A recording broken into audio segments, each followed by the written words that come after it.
What's up, guys? Welcome to Film Club. I have Alex and Jeans here, Hey, and we are doing My Neighbour Totoro this week. I will jump straight in with the plot summary. This is an animated film by Studio Ghibli. Two young girls, 10-year-old Satsuki and a 4-year-old sister Mei, move into a house in the country with their father to be closer to their hospitalized mother. Satsuki and Mei discover the nearby forest is inhabited by magical creatures called Totoros. They soon befriend these Totoros and have several magical adventures. How did you find the film, Alex? this was like my fourth time watching the film, and I really liked it still, but I think I enjoyed it less than the other times I've watched it because it was one of the first Ghibli films I watched, and like I've watched a lot of other ones since, and I feel like it doesn't hold up as well in the grand scheme of things, but that's like a sour, long time anime fan point of view. But it's still really good. It's still really good. Like, I still enjoyed it, but It's funny you should not mention that. It wasn't as good as I remembered it being. But it's like, obviously, the film hasn't changed. It's me. I am the change. Okay. What was your initial take on it then, Jeans? So I kind of went into it, and I realized in retrospect I was doing this. The first like 20 minutes, I was like really trying to be like smarmy and like cynical in my own head. Like, oh, it's anime. Oh, I'm a cool guy. I don't watch anime. Yeah. And then like, oh no, I think I had sort of the opposite reaction of Alex. Like I got about half an hour in, and that all just fell away. And I was like, oh, this is lovely. This is so nice.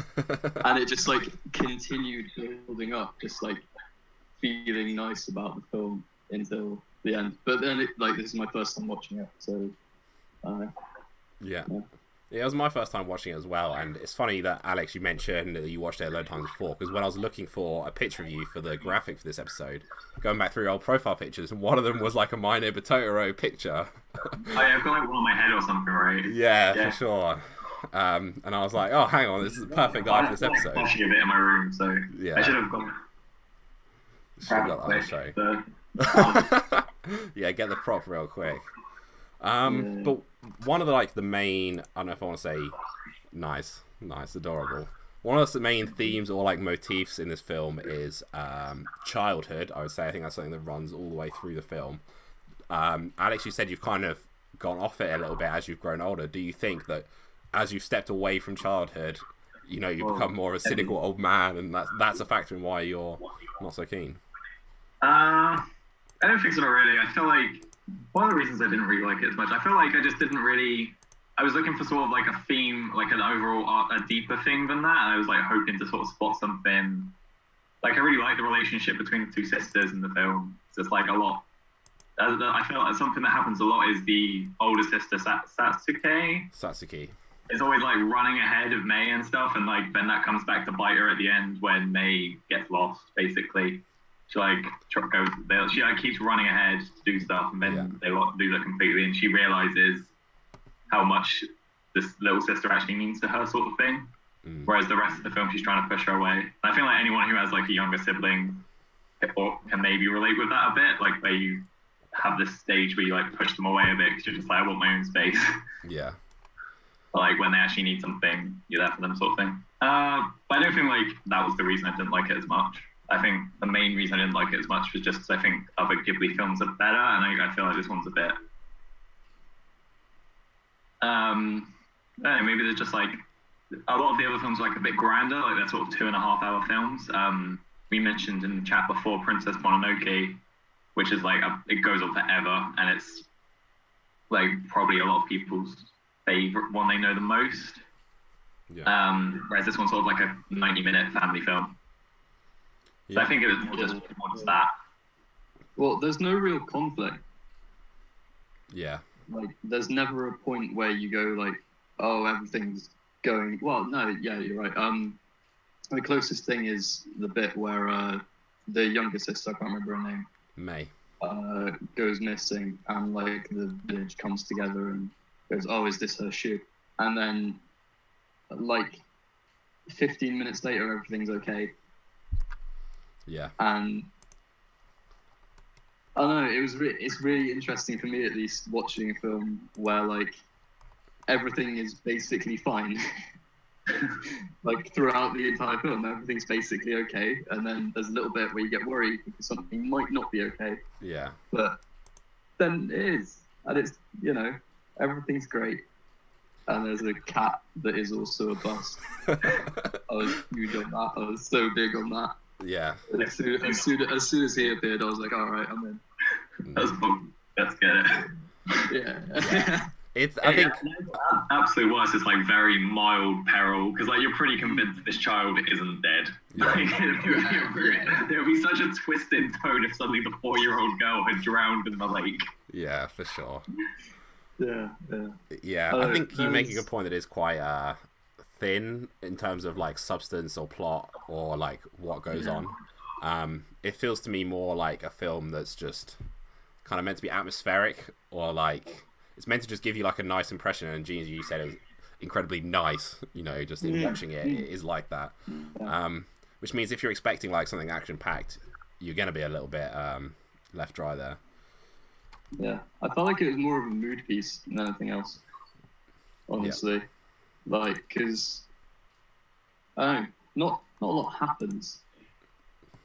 Yeah. There's a lot of like, scene setting and scenes that are made like in a Western film. You'd be like, this scene's way too long. Why this is going on forever, sort of thing. Like when they initially get to the house and they spend like 10 minutes just like chasing those dust mites, spirits. Like that scene goes on forever, but it's obviously meant to make you feel like childlike wonder sort of thing, and that's what the whole film is trying to do, I think.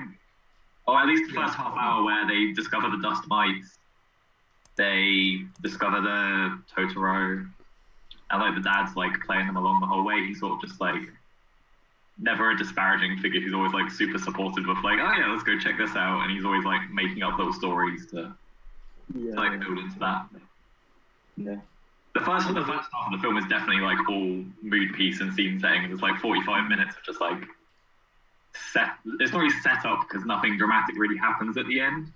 It almost feels like you have that mood piece and then they're like, well, we need something to happen, so we'll just have this kid like run off.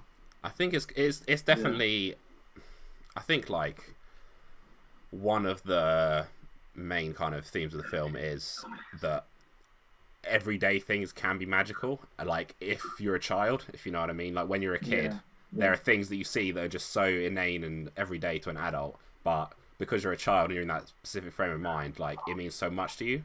And I think you see that a lot at the start, like the boy next door comes and says your house is haunted, and then the girl's like, yay! Like it's the most exciting thing that's ever happened. You know what I mean? Yeah. It's not a cause for distress, or it's not a reason to like worry. It's just a part of like this world. Yeah.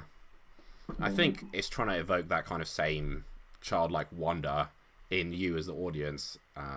Like it's portraying that the characters feel like that, but it's trying to evoke the same sort of magical feeling in the audience, I think. Yeah, there's a specific scene that sort of fits that exactly. A scene where they have like maybe a dream where like they grow the plants outside, they grow the tree, and the Totoros help them grow the tree with their like the dance, the dance with the umbrella and stuff.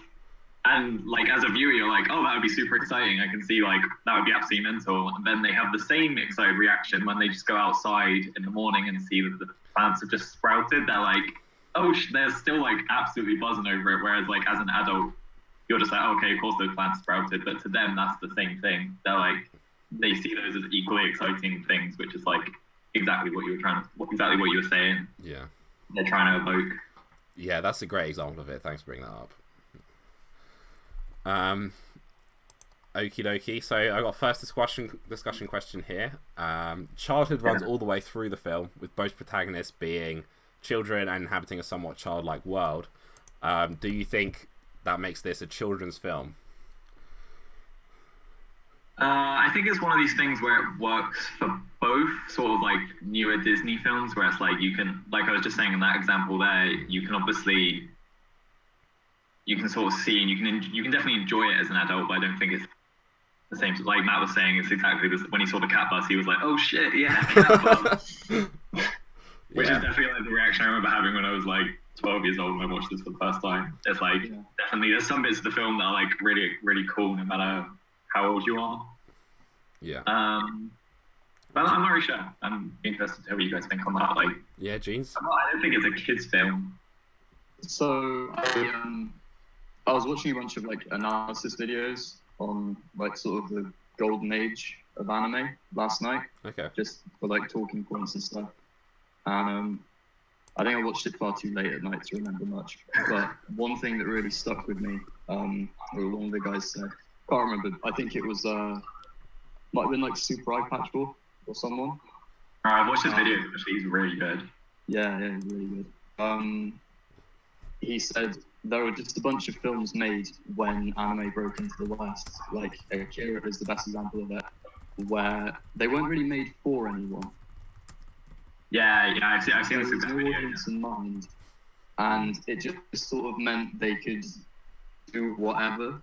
Like watching it, I don't think anyone in the universe of Totoro has ever had sex. And I don't think anyone in the universe of Totoro has ever wanted to like commit a violent act.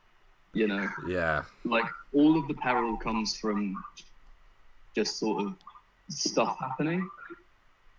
Like, oh, she might have gone missing. And that's not like, there's no bad guy or anything. So Yeah. I don't know. I don't think it. I don't know if it is a kids' film or if it's an adult's film or if it's just, the studio wanted to make a film and it ended up being that way. I think that's really interesting what you're saying about stuff to do with the characters not having done certain things. Because all the expectations that you normally have of a film where, oh, there's this sort of character, so they'll do this, or this situation's happened, so this conflict must result from it. Don't happen. Like you have the grandma old lady who like comes around the house and stuff, and you're like, oh, she must be sinister in some way. Something's gonna happen with her. Definitely something. She's gonna do something. Yeah. Or like the interaction between the young boy who wears like the sailor's cap. Yeah. And Satsuke, they have like these awkward interactions. And it's like, oh, there's gonna be some sort of like 10-year-old first love drama here that's gonna happen maybe. Like you're expecting that to develop in some way, and it doesn't at all. So like that sort of backs up your idea of it being like it's like just like a concept piece because none of the characters get fleshed out at all. Not there's anything wrong with that. It's like it's yeah. Like, I quite liked it just as a like you said about the two kids. Like they never, they're kids. They're awkward because there's no context that they understand for them to like. I don't know. Yeah. I think you're totally right there, Alex. And the bit that stuck out most to me regarding people not doing what I expected was when I think it's after only May has seen Totoro, and she tells her dad about it. And then her dad, you're kind of expecting him to say, "Oh, you just dreamed that." Do you know what I mean? That was all made up, And then he's like, "Well, it was probably the forest spirits. It was probably the king of the forest." And it's like, it's gonna take a walk up to a massive tree. Yeah, exactly. And they like go really in on like just like this acceptance and believing, and like it's all again. It feels just so childlike, and in association with that, so magical because of it. But yeah, that. I remember feeling that I was like, oh, I can't remember what, because there's some bits where I was like, I can't remember what happens here, and it's like the dad definitely doesn't just back her up here for no reason, but because especially where the sister's like ragging on her as well, that's such a trope, right? Yeah, exactly. You're like, oh, this is the real adult who's like, no, but in the real world there aren't magical creatures called Totoros. But then the dad's just like, yeah, it's probably the king of the forest. That happens across like, I'm not sure if you guys watch many other Ghibli films, but that does happen across a lot of films as well. There's a lot of like belief in nature specifically, like the respect for nature, and which is kind of weird because it wasn't really such a big thing in like the 80s when a lot of these films were made, or like the golden age of anime was. But like a lot of early Ghibli films are really hot on this environmental message. Like the first really big one, Nausicaa Valley of the Wind, is just like one big Greenpeace anime piece. Yeah. Yep, that kind of runs into my second question.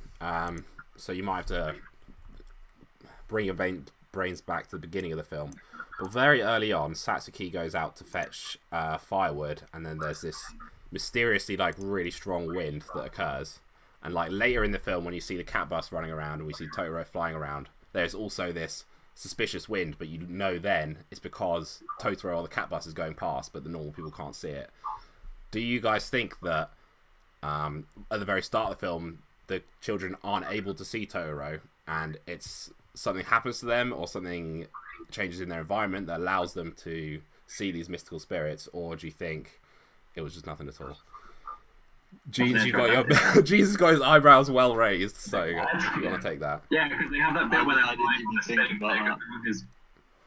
Sorry, your camera wasn't going so when you were speaking. They're on this like spinning top. They get on the spinning top, which is road drives, and they literally say like, "Oh, we're the wind," and it's like, okay, thanks for spelling that out. But at the start of the film, there's obviously meant to be Totoro, right? I think so. And they can't. I'm not really sure what happens to them that means they can now see it. Like, what's the? Is that before they like clean the house out of dust mites? It's like the first night they're in the house, I think. It's really windy outside, and they're like in the. And then they get in the tub afterwards. Yeah, that seems a bit odd. So I got 3 ideas written down here. I don't know if you wanna. I'll let Gene Z respond to any of these if he fancies it or his own thing. Proximity to death, which is perhaps the most out there one, with the fact their mother is missing, or the fact that their mother is missing and that it's in some ways like Mother Nature or the spirit of nature is standing in as a surrogate mother, or just the fact that they've moved out into the countryside and in them playing in the grass they've kind of connected with nature and that's what allows them to see the spirits. Anything on that, Jeans? I'll go for the third. Yeah. That's my yeah. I won't use my phone a friend. Yeah, I don't know. I don't think it's anything to do with death, honestly. I don't think death is ever really a concern in the film. Or I never got that sense. Yeah. I was actually going to say it might be more that just sort of Totoro wants them to see him. Okay, yeah. Like, as opposed to there being like an inciting incident or whatever. Yeah. Maybe it probably has something to do with like how Japanese folklore works. I don't know how spirits in Japanese folklore are meant to like reveal themselves to people. They're definitely meant to be like a lot nicer than spirits in our like Western thing. Spirits for us are always like, yeah, they're bad. There's like banshees that just scream all night, and then if you see them, they'll kill you. Yeah. Not like huge cat. Yeah. It's definitely like a common theme, I think, if not an anime, that I've played a lot of video games. Something that actually comes up in the Final Fantasy series a lot, which is obviously made in Japan as well. Like this idea of nature versus industrialism and how industrialism is kind of killing nature and as a result impacting the way people are brought up. I've got a quote here if I can quickly read it out from Miyazaki. Well, it's not a quote, but it's from an article. Miyazaki commented that he was deeply troubled by how disconnected modern children are from the natural world, fearing that they are becoming too immersed in virtual ones. He believes passionately that kids need the sort of outdoorsy, unstructured childhood that his own generation enjoyed in order to develop into healthy individuals. And when I was watching the film at the start, I was kind of like, who is this dad that's letting this 4-year-old play in the garden like that? Do you know what I mean? I was thinking, Christ, look out, look out. Yeah. He's just like working all day and his kid gets like lost in the forest. Yeah, and he has no idea. Ends up just being fine. So. Yeah. But I think that, do you agree that's maybe a message in the film that having that kind of childhood that's a bit more free and a bit more in touch with nature is something that we should strive for? Yeah, I definitely agree. Like I was saying, like the environmental thing is definitely a massive point in all Miyazaki films, and maybe going back to like we sort of said like it felt like a concept piece where they put this dramatic plot point in, and maybe that plot point where like, oh, she might die is meant to be there as like there's no actual like. Of course, it's okay to run outside and be fine, and like weird things will happen sometimes. You might get like a little bit lost, but it will be okay in the end. Yeah, sort of thing. Like maybe that's meant to just be there as like not as like a negative thing. It's meant to be like outside is okay, even if sometimes it's a little bit scary. Yeah. Sort of thing. like the peril comes from you imagining that something has gone wrong, as opposed to anything actually happening. Yeah. Yeah, because they make a big deal about finding that sandal, and then they're like, "Oh, this must be her sandal. She must have drowned in the lake." And then Satsuki comes along and is like, "That's not my sister's sandal, so it's okay." So like, everything is the audience going. Nothing has told you that this child is dead, is in any danger. Yeah. You just assume it's like a 4-year-old girl on her own. But you have no like as you said, the supporting characters are like paintings. There's no reason to believe any of the supporting characters are suspicious and would have killed her. Yeah. There's no reason to think that the area they are in isn't dangerous. So yeah, everything's from the audience. I think one of the things I liked about it, which runs in the same vein, is how they obviously live in this really rural society, but then at the end, literally everyone in like the whole village comes together to start trying to help find this girl. And like, can you imagine that if, you know, everyone in your town just was like, all right, let's get out, go on the streets, let's try and find that missing child, you know, like, it's just something that we wouldn't have in society nowadays. But I think he's trying to illustrate that that's kind of part of the magic of the society we had, or the society that was in Japan in that time. Yeah, I can read what time is the film meant to be set in? I guess it was meant to be like 50s, 60s. It's post-war Japan is what I read on Wikipedia, so yeah. Just because it's not like... Sorry, you go. No, so it was meant to be paired with I've never seen Grave of the Fireflies. Yeah. Oh, Grave of the Fireflies is so sad. It's like one of the only films I've ever cried at, because it's just like awful. Yeah. If you want a sad film, watch that. Yeah. I'm sure some people in chat have watched that film and can like support. So I've got this cool little fact spinner thing, so facts pop on the screen, and one of them is that it was doubled with Grave of the Fireflies. And interesting thing about this is, I'll get back to you in a second, Gene, sorry. It actually only got bundled with it because the pitch for My Neighbour Totoro was rejected initially, and Miyazaki had to basically like do some wrangling with studio detectives to get them to fund it by bundling it in as a double bill with Grave of the Fireflies. Is that in Japan or like for the Western release? No, for the original Japanese release. Oh, that's nuts. These films could not be further apart thematically like that. You should watch Grave of the Fireflies at some point on your own, but it's like pretty awful. Like, definitely don't watch it when you're feeling happy because it'll just ruin your day. Oh man, it's a really good film. It's really good, but I've only watched it once because it just like upset me so much. Oh man, one of them. Rough. That can be a good thing sometimes. Oh yeah, definitely. But like when you're like thinking, oh, it was packaged with this happy little piece. Yeah, that's actually crazy. Yeah, I can't see which way it would go well. Do you know what I mean? You go there, you see My Neighbour Totoro, and you're like, wow, that was lovely. And then you get this harrowing war film about bombings, and then like... But then it's the other way, where you go watch this harrowing bombing, and then you're shocked and like broken inside, and then you have to watch this fluffy family. You're like, of course this child's died. Like, this could have happened. Yeah. And the old lady definitely did it. Okay. I don't get the whole old lady being creepy. Did you not find her sinister at the start? No. I thought she was just an old lady. Yeah, I did too. I didn't get really anything. Sorry. Maybe something there. One day the situation will come up, and you know what, I'll be the one that gets killed. So. Because you trusted the old lady. Yeah. Alrighty, I've got another question for you guys. So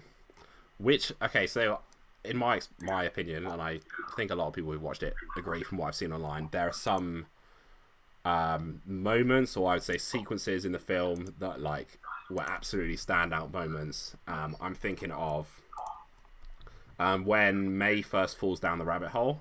Yeah, that's so good. Like there's like that scenic picture where like all you see of Totoro is him asleep and something coming off his tail, which you find out when he rolls over. Yeah. And it's just like this awesome forest. Yeah.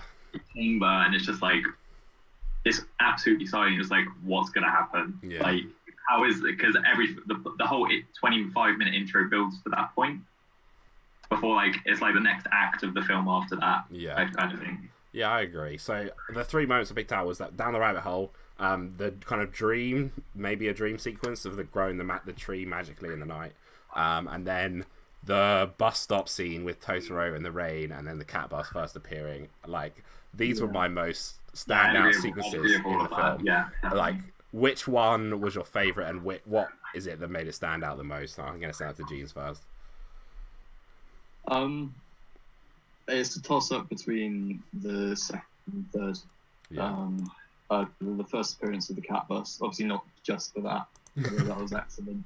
Also, just the whole way that scene was framed, just the way Totoro appears, and like, it's kind of awkward at first, but then Totoro comes along, and everything's great because he's the spirit of the forest. He's a big cat, and it's a toss-up between that and the scene with the tree. Yeah, definitely, where they're like pulling it out of the ground. Yeah, and then you get the nice little bit afterwards. I think Alex was saying, where they just come out and it's not a huge tree. It's sprouted a little bit, but that's great. Yeah. Everything's like equally excited. Mm. I'm just thinking, like, all those scenes come at points where they're like a bit where May specifically is really sad. Like, the first time is when Satsuke's gone to school, so she's like alone all day, and her dad's working all day. The second one is they're like really sad that their nuts haven't sprouted, and then the third one is obviously they're like worried that something awful's happened. That was another thing. I was really worried something awful had happened to the dad. Like, oh no, it died at work. Yeah. Yeah, like a train crash.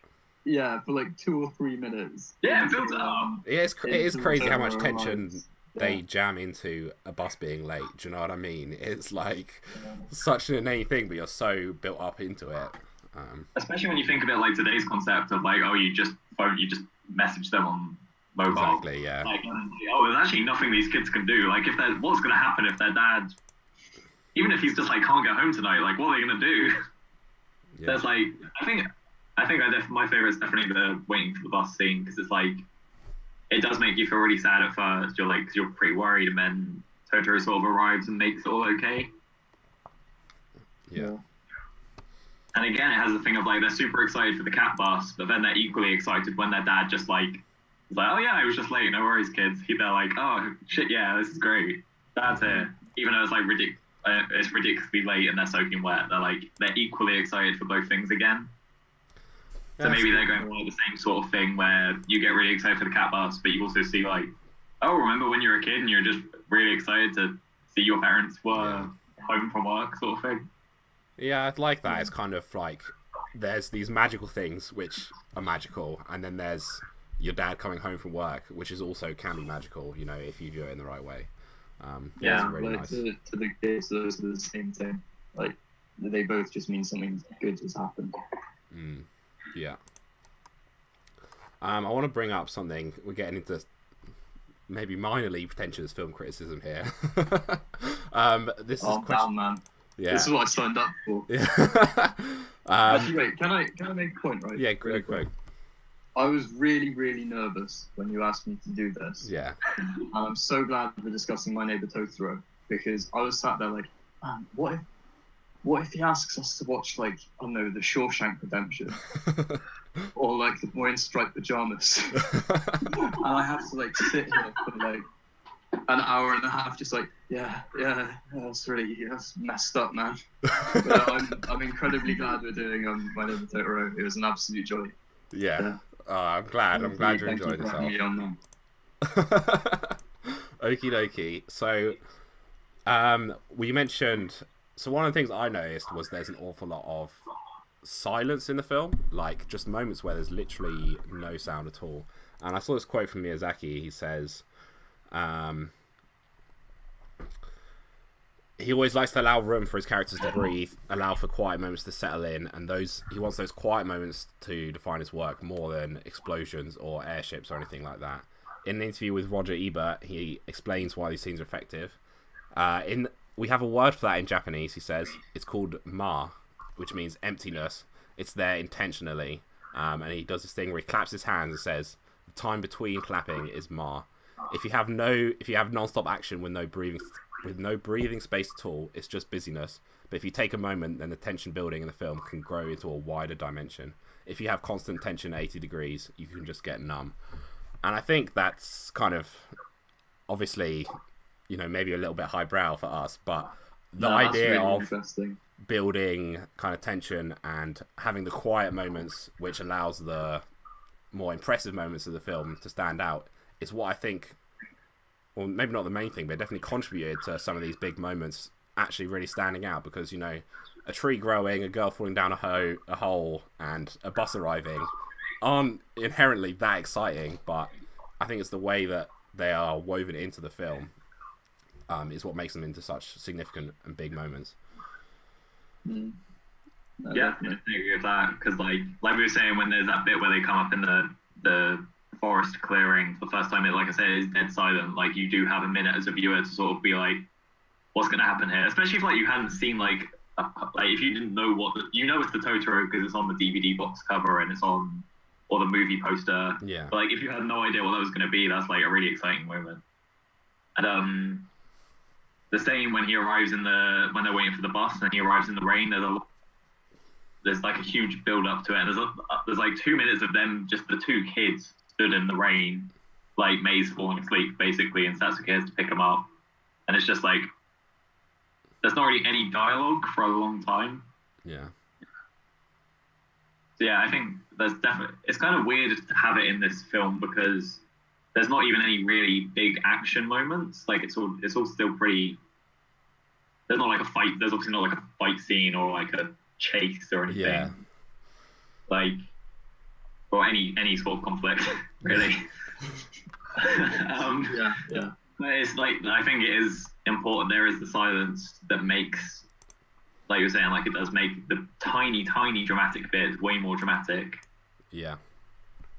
Yeah. It's really interesting that there's a word for that. Yeah. Like in Japanese, because I played through what's it called, Nier Automata recently. Mm-hmm. One thing that really stuck out to me about that game was like, just for 5 minutes there'll be no dialogue, there's no music, like you're just walking between one like section of things happening to another section of things happening, and just it gives you a little bit more time to like take it in. Yeah. I feel like it did sort of the same thing in this film. Like it just gave you a second to like sit back and like appreciate what was happening in the scene, even though it was very little usually. Yeah. But, yeah. Totally agree. Okie dokie. I've got another question for you guys here. Maybe controversial, I don't know. Do you think that the Totoros are real within the universe of the film, or do you think that they are dreamed up by the girls? I think it's like probably like the standard Ghibli film where like you can see it if you believe it, sort of thing. Yeah. But we're not actually given any indication if the dad can. The dad's never put in a position to see these things, is he? No. But he definitely is willing to believe in them for the sake of the kids. Yeah. Mm-hmm. But I was trying to think like, is there a bit where like maybe dad could see them, but he like obviously you're not seeing it. He's not the main character. You don't see his point of view, so. No. I don't think the dad can contact them, but then there is, in the final ride in the cat bus, you do see them run straight through people, and people don't notice that the cat bus is there. Yeah.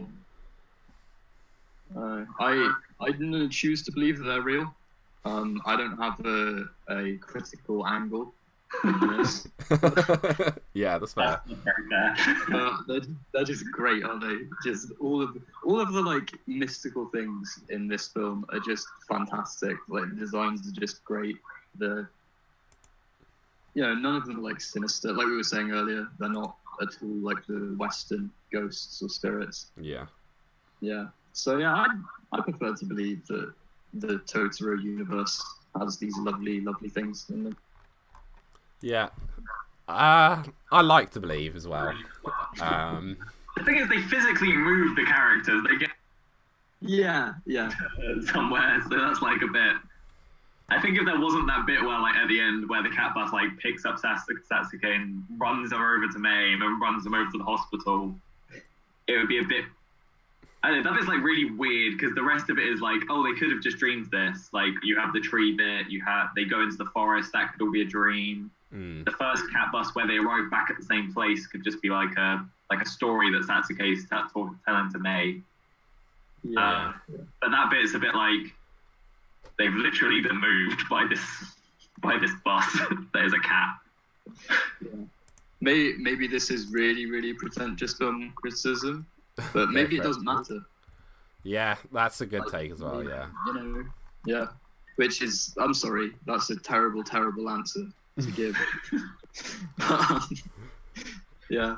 A lot of kids' films do that, don't they? The sort of the magic. It doesn't matter whether it exists really. It's about how it makes you like feel or how it makes you relate to things. Yeah.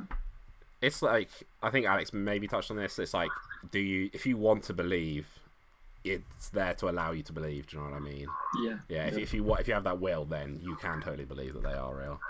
And I do think it is great that a lot of kids will probably come away from this and be like, and will think that Totoro is real. Do you know what I mean? Like, let's go down to the forest and see the big tree. Yeah. Yeah. I was actually thinking about this on my way back from work earlier. I was thinking like, man, I grew up with like Harry Potter and like, you know, Pokemon and stuff.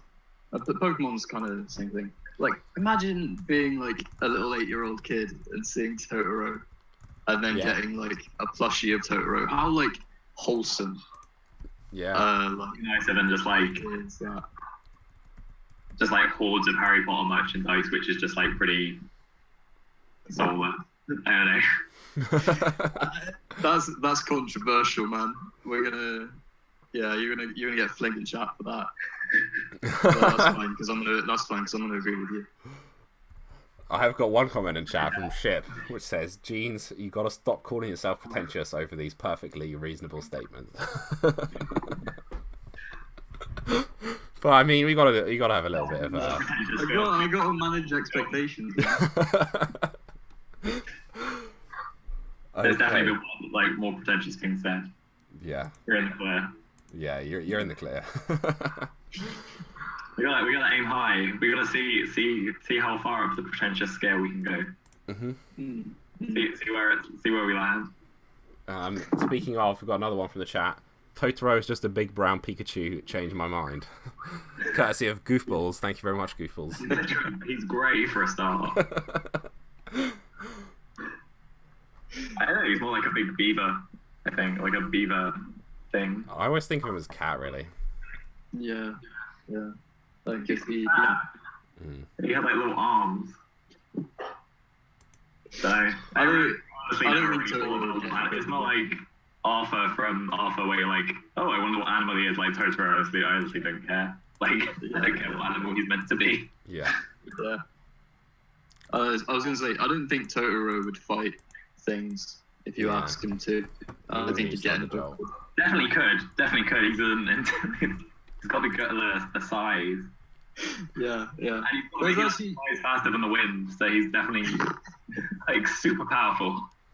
Yeah. You get some decent IVs on him. Sorry, maybe that was a bit. Yeah. It's a film thing. I was actually going to say, that's an interesting point, right? Because when the younger sister meets Totoro for the first time, he like sort of roars at her. Or like yawny roars. Yeah. And then she just roars back. Like there's no Yeah. It ties into what we were saying this whole time about like a real lack of like conflict where she's not scared. Like you know.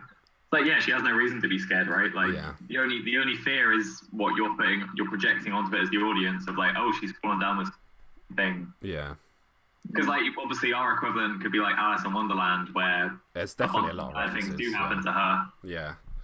And I think there's like a bit at the end where like the cat buster's on the house and he's got this Cheshire Cat grin and he like fades away and I was like, oh, that's very Alice in Wonderland. I think it is meant to be like. I think there's some inspiration taken there, but it's not. For sure. Maybe that might be like a specific reference. I think there is a bunch of inspiration. That the cat buster looking a lot like the Cheshire Cat, and where the whole sequence where May goes to find the Totoro initially is like, it kind of is a follow the white rabbit situation. Do you know what I mean? She sees this thing and is curious about it. It's literally like a white. It's like a white little rabbit. Right? Yeah, and then she falls down like a rabbit hole basically, and then wakes up on Totoro's lap. Jeez. Maybe that's like intentional to make you think like, oh, this is going to be another one of those. Yeah. And then your expectation is like, oh, actually everything's lovely. This is great. Yeah. Do you have more there, Jeans, or? I can't actually remember. Oh, no worries. What it was is to convince me Totoro isn't just a big brown Pikachu, and I feel like we didn't really answer. Excellent. Yes. As I was saying. No, I don't know. Yeah. I think. No, actually, as I was saying, I don't think Totoro would fight. He wouldn't fight people. Yeah. He would just try and make friends and grow things. I think. So no, I don't think he's brown Pikachu. I think where Alex came from, and I think Jeans is touching on the same thing of the nature doesn't fight you. It's very much not like overt or like beating you over the head with it. By which I mean, I totally missed it until Alex said it, but that does feel like there's a message running through the film where it's like, if you don't fight with nature, then nature won't fight with you. Do you know what I mean? Yeah, it's kind of like, if we have that harmony, then there is nothing to fear other than, you know, the fear you put out into the world. I like, maybe that's like, let's say how powerful Totoro is. Like, it is meant to maybe be like a reminder of like, nature's really scary. Like, nature can be really strong. Like, he grows that tree in like 2 minutes. Yeah. He like grows this massive tree. It's like, well, if that was an attack, like if he was like, I want to tear down this house with a tree, he could totally do it. Or he like faster than the wind. If he wanted to like fly into someone and destroy them, he could. He doesn't. Yeah. Should we reconvene next week and talk about who would win if Totoro fought different fantasy characters? Just like measuring his power. Yeah. We'll have like one of those like brackets, basically. Just like a bracket of various movie characters that you wouldn't expect to fight, but are definitely super powerful. Okay. Just quickly, I've got a little bit of Twitch chat interaction. If you guys are ready for this. If you guys type 1 to 10 in the chat, you can vote how do you rate this film. I think I accidentally just voted 1 by accident.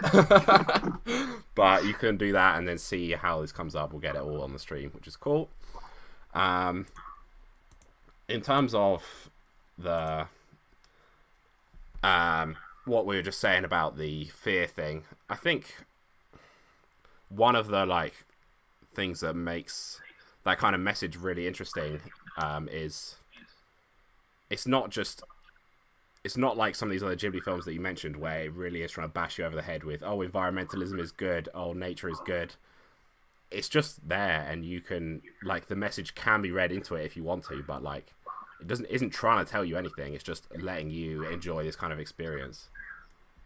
Yeah, I definitely didn't pick up on like the environmental stuff on like my first like watches of it when I was younger, but it's like with the context of other Ghibli films I've watched, you can tell it's a Ghibli film because of that. It's another thing that tells you it's a Ghibli film basically, because he has it in almost all the films I've watched. There's some sort of environmental message, or like look after your. It's either environmental or look after your community and family. Yeah. Basically, they're the main things, and sometimes they're both there. Like this one's definitely more on the look after your family side, I think, rather than the nature.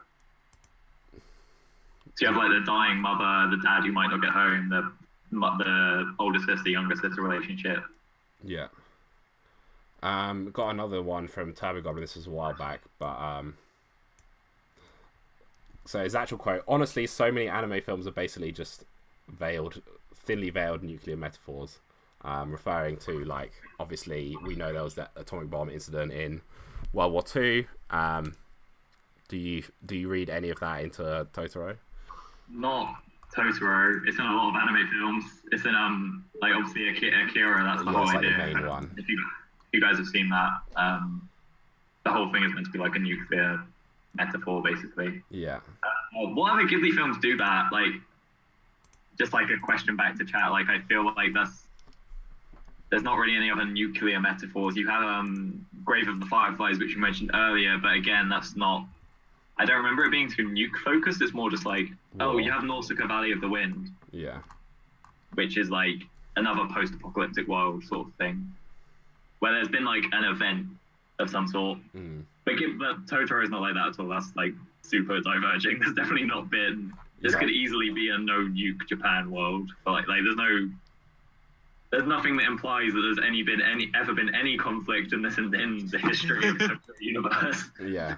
I was thinking earlier. I was trying to think of an example of the conflict, and the only conflict in the film is actually when Mei comes to the school, and like Satsuki obviously doesn't want her there really, but she still like goes, yeah, okay then.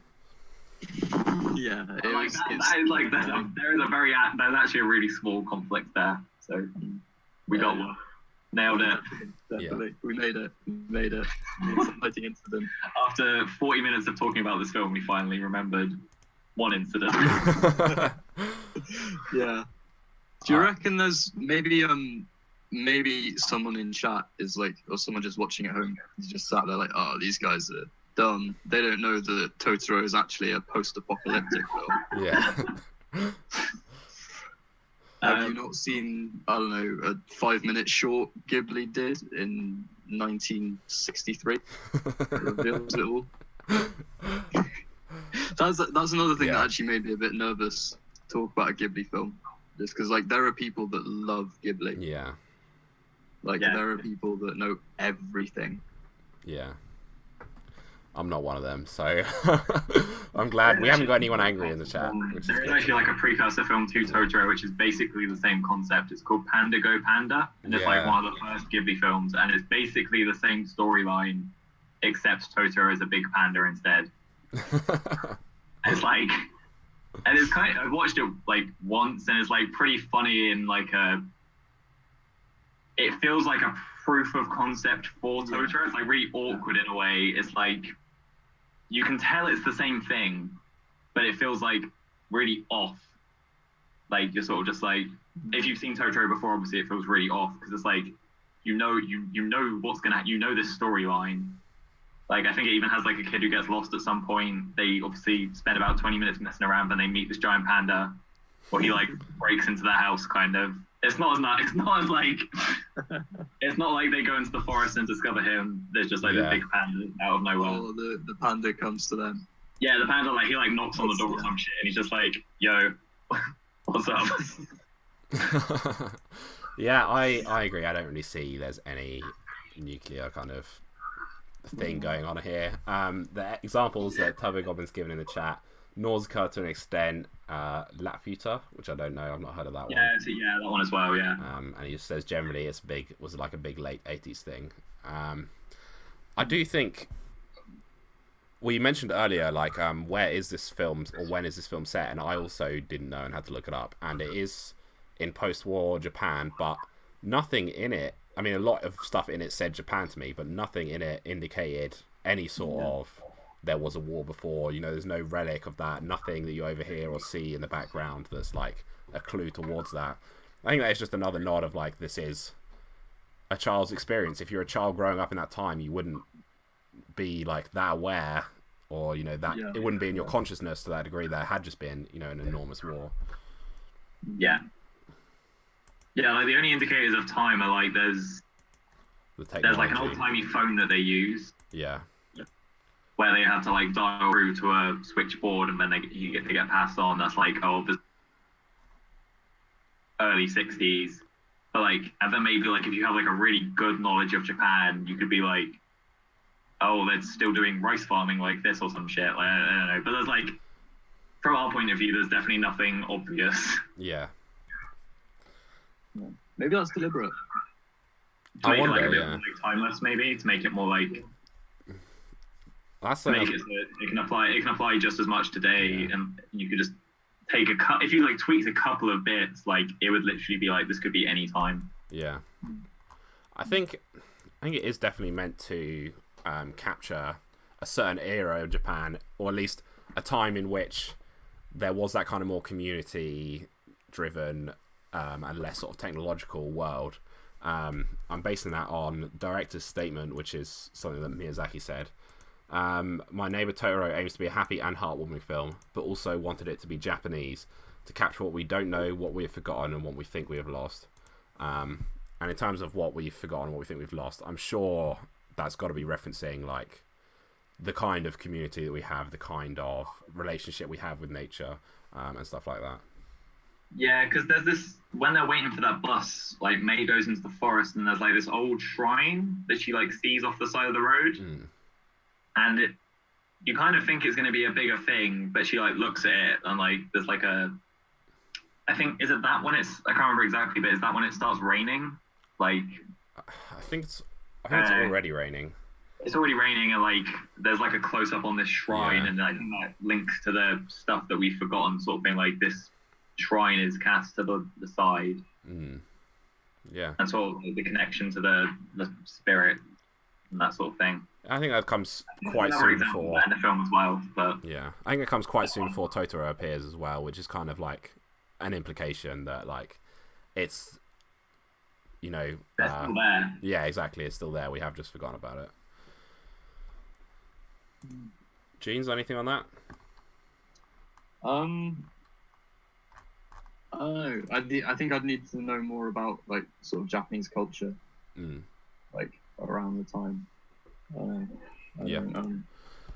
can't think of anything to add. That's fair enough. Okie dokie then. I think we're gonna be wrapping up quite shortly. One last thing I wanted to mention is this film did come out in 1988, which makes it 30 years old now, which is pretty impressive. And Alex, yeah, exactly. Alex did mention timelessness as one of the features of the film, and I've got to agree. It does not look like a 30-year-old film. Like, imagine if that was live action. Do you know what I mean? Like, yeah, no way. I never want to see it. I know there's been like a lot of live action recently. Like, you had the there's like a Death Note one recently, which everyone hated. Like, this is definitely not a film that should ever be done in live action. One thing I really, really appreciate about the film, compared to I mentioned to someone at my work that I was doing this for my Neighbour Totoro, and they go, "Oh no, I've never heard of it." I go, "Oh, it's like a Japanese animation film," and they go, "Oh, like sort of like Disney stuff." I work at a pub, so there's a lot of old guys, and it occurred to me how thankful I am that Totoro doesn't have a voice. Oh my god, yeah, it'd be awful. Yeah, like when they come and find him, he doesn't go, "Oh, hello."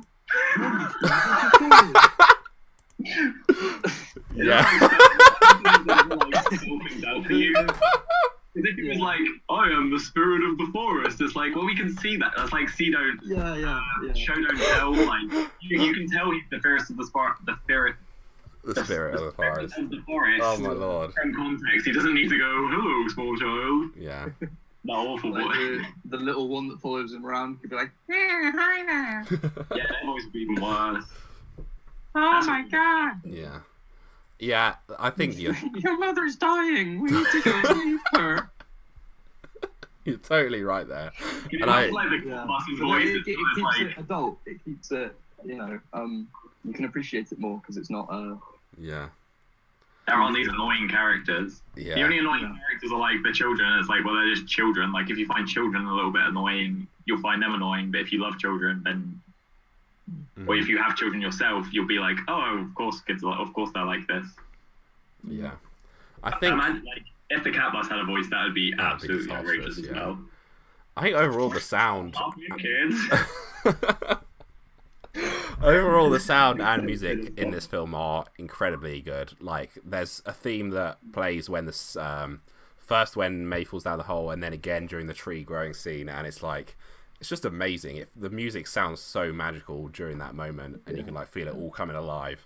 And then on the other aspect of sound, it's just, you mentioned Totoro not having a voice, which I'm very thankful for. But when you do first meet Totoro, it makes these like crazy dog noises, like like it's so like it's such an animal. Do you know what I mean? It feels like, and that's all like gives you a sense of what he is straight away. It's like, oh, he's just like a big playful thing.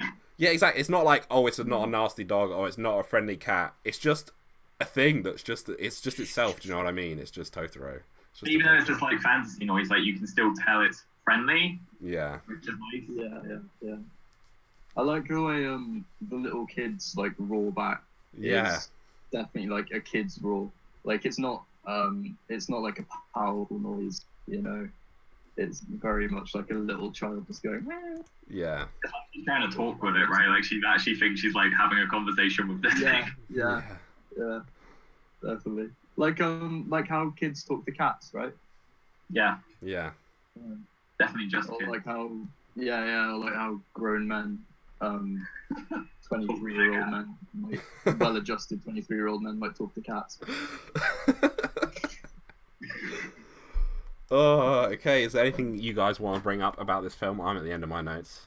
Let's hit criticism. I think the mum character is inexplicably boring. I feel like there could have been more done with her. She's just like a plot device, right? She's like, I think she just like, even from her character design, she's really plain faced and has like plain hair.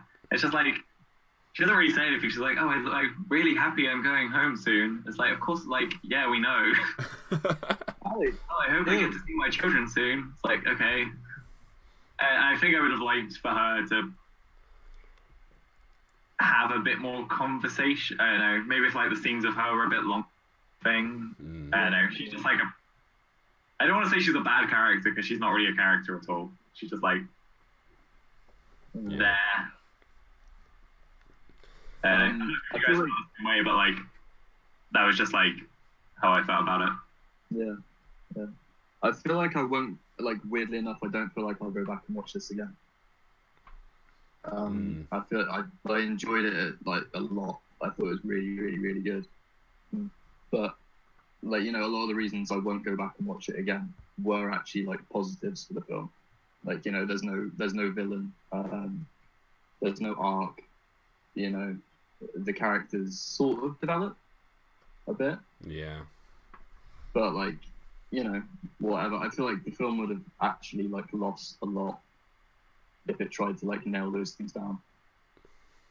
Like if it was like half an hour longer, it might not be as good. Like I think it is quite a quick little film. Yeah. I'd do it a lot more. Like if it was like an extra half hour of clunky conversation, or like another non-threat. Yeah, I can't help but feel like some parallels to last week's film, which is Boyhood, where it's also a film where nothing really happens, but that's kind of part of the point of it. And I think that's similar here. Like, it's meant to just give you a sort of feeling and like this kind of magic, rather than. So if they did, you know, develop the plot more and make more things happen, then maybe that would detract from the kind of nice warmth of it. Yeah, or it just makes points too heavy-handed. Like if they spent longer talking about like Totoro being this nature is good sort of thing. If they spent longer on that, or more of the screen time on that as a percentage, like it become a bit too heavy-handed. Whereas like it is a bit subtle in Totoro compared to some of the other films. Yeah. It leaves you to sort of make your own conclusions about stuff as well. Yeah. Like what you were asking about whether Totoro exists or not. Like it doesn't really delve into that. There's no like exploration of the mechanic, how Totoro is a spirit. Or, like I think someone said earlier, like why he arrived. Like that's never really discussed. Just he's here now. Yeah. He's decided now is a good time to jump up and down in the rain. yeah. He's waiting for the bus when he has that spinning top thing. Why is he waiting for the bus? It's good. I know, we're not meant to ask these questions. It doesn't matter. It literally doesn't matter. Yeah. I feel I didn't want to go into this, but that scene actually kind of made me think that maybe that was one of the ones that made me think that Totoro isn't real, because just the way the rain suddenly stops as soon as the real bus arrives with the dad on it, I'm just thinking like that's the kind of thing that happens when the narrator is unreliable. Do you know what I mean? Like rain suddenly stopping mysteriously at exactly the same time that you start feeling happy. Like we're getting pretentious again. It's called a pathetic fallacy when it starts, you know, the nature is reflecting the mood of the characters. And that's something you see in Forrest Gump. I don't know if you guys seen that, but like when they're in Vietnam, every time that they get attacked, it starts raining just beforehand, and it's like, is it actually raining, or is Forrest just like he's just not actually good at remembering what's happened? And it happening in the same way in Totoro made me think, I think these guys aren't real, to be honest. Especially like when they go on this adventure, but they end up exactly right back at the bus stop. Yeah. Like, yeah, I can see that. And like, I think the impression is kind of given when the next bus arrives by the dad. He's like, he seems to think that he's not that late. He's like, oh, I had to get the next bus, which was like, let's say worst case scenario, the next bus would be like an hour later, right? Like, it's not a dramatic amount. But when you watch that scene, you're like, oh, these kids are there all night. They get there at like 6 o'clock and they're having the rain till like midnight or some shit. That's the way it feels. That's the way it felt to me anyway, especially when May's like falling asleep and she has to get picked up. Yeah. But it's like, they were there like half an hour, I guess. Yeah. Do you mean in the sense that like it feels like that, you know, when you're like a little kid and Yeah, you're it going feels like somewhere forever. around? And I feel like watching the film, you think it is forever because the unreliable narrator of these two small children is making you feel like it's forever. So that's a good point, I think. And That's like really in the same scene, like you see before May falls asleep, she's like playing a game, splashing in the puddle, like making noise with the rain. And then when Toto arrives, what he's doing is enjoying the sound of the rain splashing, like, which is like a big parallel there, which made me think, But, you know, as you guys have both said, and I do totally agree, I think you can take away that it is or isn't real, depending on how you want to see that. And I think that's part of the magic of the film. Okay, big question, out of 10, how would you two guys rate this film? I'm going to go first to you, Alex, because you've got the most pained expression on your face. I would say like an 8. Like, I think I can't put it as a 10 because kind of like what Jeans was saying, where like it's not. I think a 10 has to be like, I love this film and I would watch it again and again and again, and I could enjoy it and see something new in it every single time. And I feel like I've watched this like 4 times in my life now, like with quite big gaps between.